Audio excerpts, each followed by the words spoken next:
Today on Point Blank, we've heard of the whirlpool of employment blues during the downturn, but what's happening to the more unusual jobs here in Singapore? Razak TV turns the spotlight on some ologists, a zoologist, a marine biologist and a gemologist, people in highly specific lines. It's broad daylight, but here we are at the night safari in the day, no less. But during dark times, in the recession, what do people in lines as niche as this, as a zookeeper or animal management officer, what concerns do they have in the downturn? Let's meet Razak. I'm working at the leopard trail, section 4 actually.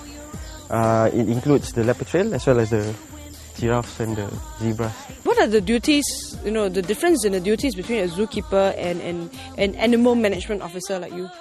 A zookeeper basically they deal with just the husbandry of the animals in their care, but an animal management officer, we deal with the whole picture, not just the animals but the whole section, the animals and the keepers, as well as certain issues that the park has to deal with. Yep. So, which are the animals you work with?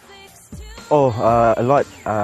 Zebras, giraffes, oryx, squirrels, seabirds, leopards, cloud leopards, almost like 20 plus species. Yeah. In a job as niche as yours, as specialized as yours, are you worried about the prospects of your job, of your career in a zoo-related industry?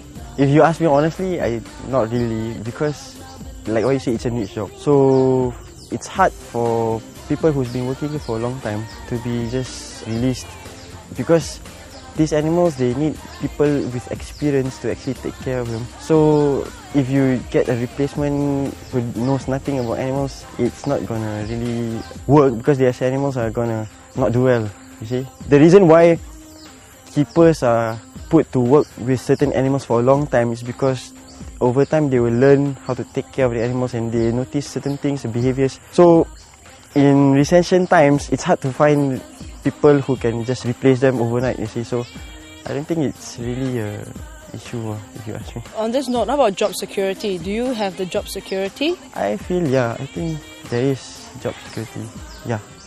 Part of 29-year-old Razak's passion involves animal conservation and telling people about them.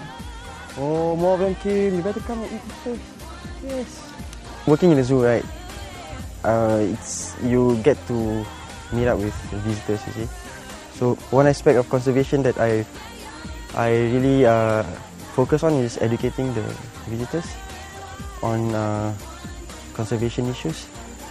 So that's one of the things that we do here. We are expected to be familiar with research, scientific research, such as anything that deals with the animals. I just love working with animals. And it's not difficult to see why. After all, I got acquainted with Pongola the giraffe in almost no time at all. Okay, finish already. This is considered finished? Yeah. Mean he's not going to nibble. These are just some of the animals Razak hangs out with. How did he get to where he is today? Razak tells us in our next segment why he decided to pursue a niche degree involving zoology instead of going generic.